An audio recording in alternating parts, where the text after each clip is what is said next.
like the vibes really are swinging that way, but it could, you know, like I won't count anyone out, but already Godly's starting to cook, so we'll see.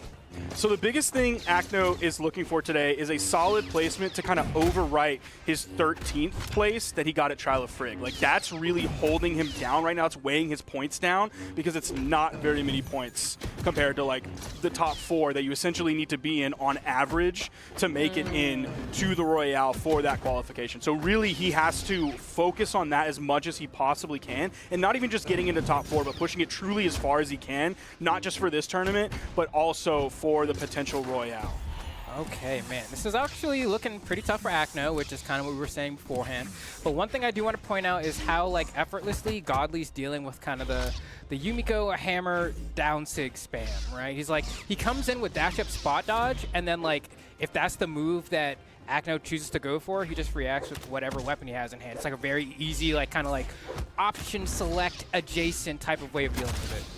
Wow. Ooh, great spot dodge there from Godly reacting to that side signature. We were talking about in the other room about, like, reactable side signatures. There's your proof right there that Godly saw that one coming and was able to react to it in time. Now with a 2-stock lead on Acno. And if he wants to play Katars, we're talking about the Wisps, especially on both. If Acno wants to lay those in the ground, like, okay, Godly's just going to jump and he's going to come in at that 45-degree angle, which that might be why Acno may stay on the hammer for just a little bit. We'll see if he swaps over and holds on to the bow. No, he's going to stick with the hammer, potentially for that neutral, or the signature to throw out the Wisps right there, so he can kind of cover. Nice. Ooh, that's scary. I thought we were going to see a recovery off of that. If this was Quichibu, we were going to see a recovery off of that for sure. Nice dodge down through the Wisp. Like, Godly, like, a lot of people get scared by that when they see Yumiko do it, right? Godly is just, like, assesses the situation and reacts, right? It's that simple to him. I mean, that game was a masterclass in how to not give a singular sugar honey iced tea about what your opponent's doing. Just go up there and clock in. And if he's on the Katars and he doesn't want to go in at that 45-degree angle because he's worried about the downsig, worried about those Wisps right there, like, you can just, like, run, you just run under it. Yeah. To everybody playing against Yumiko out there, here's the secret. Just run. Just run under it. It's not a problem, brother. Don't worry about it. Wow.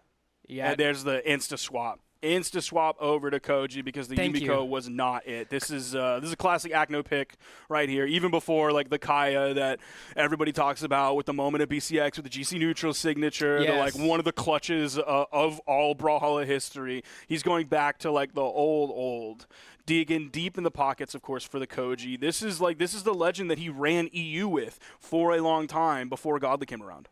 Yeah, I definitely, when I was speaking earlier about, like, yeah, if there's anyone who could beat Godly, I think Acno's one of the few. It was not on Yumiko. that was not the legend. Okay, when I saw him lock in sure. Yumiko for game 1, I was like, all right, well, you're going to get bodied. Like, I don't know. But game 2, the Koji makes me feel a lot more confident. I think Sword in general, people have a hard time hitting Godly. I think hammer is one of the hardest weapons to, like, consistently be accurate with. If you're already having a hard time hitting this guy, why are you playing hammer? That's what I'm thinking. I would definitely agree. And so, like, sword, definitely going to make that a whole lot easier. You're going to be more accurate. You're going to have guaranteed conversions off of a lot of more common scenarios, but winning the neutral is still going to be a hard thing for Acno to do. I mean, Godly starting off winning the first exchange without a weapon, picks up the Katars, and immediately starts cooking, right? Like, he wastes no time.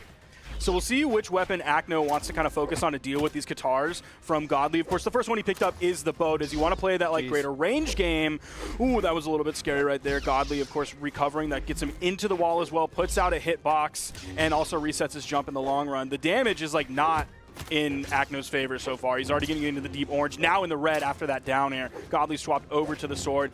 Acno has not been able to get over to a weapon spawn. I don't know if he wants to yet, or if he really wants to focus on this bow. That side air is going to disarm him. There is a weapon spawn on the field. Still gets caught by the dare. Yeah, so smart from Godly. A lot of people would not have gone for dare in that situation, but Godly just knows. He understands the hitboxes of his weapon so well. Acno looking a little lost, but really what it feels like is Godly just plays at a pace that just seems so much faster than anyone he's going up against is ready for, right? He's always on top of you. He makes you feel claustrophobic, right? Like, look, at any moment, Godly's only, like, one character length away.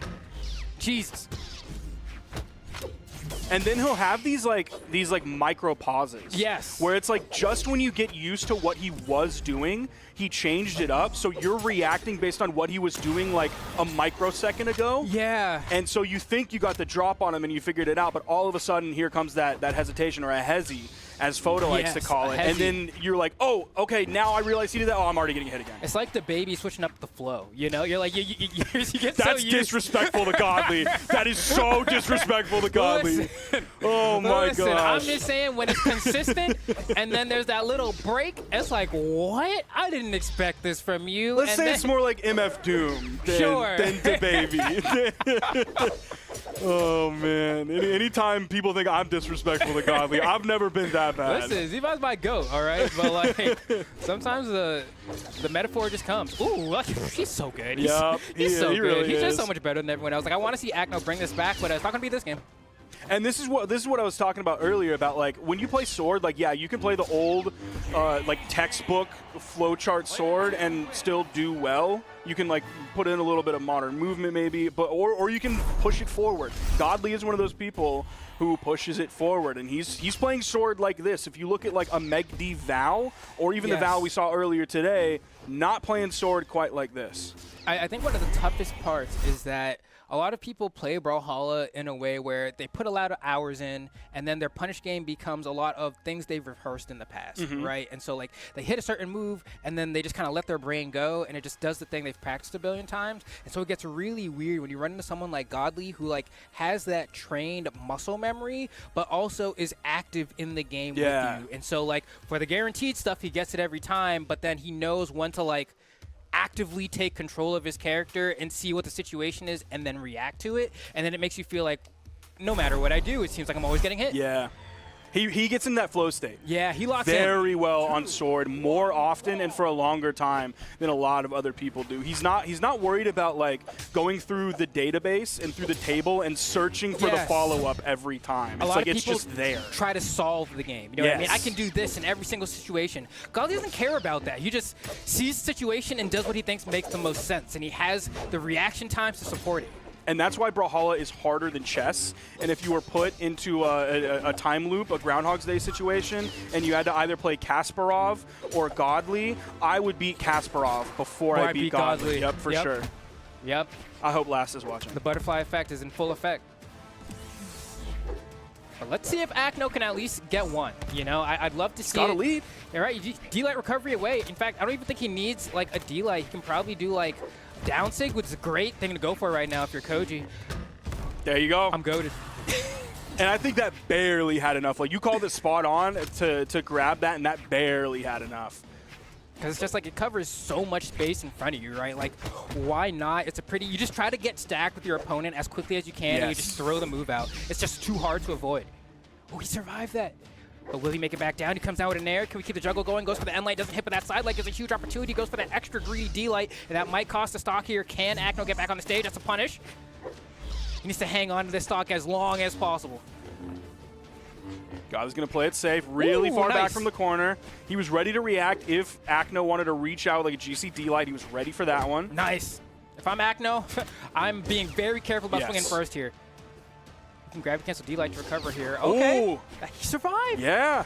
A that was Koji. Good movement from him. Yeah, because Koji's not thick. Yeah, Koji's not at all. Is base 4 defense? Yeah. Yeah, that is slim pickings on that one, you know? It's like when I was, I always tell people this, when I was in high school, 8th grade really, so not even quite high school yet.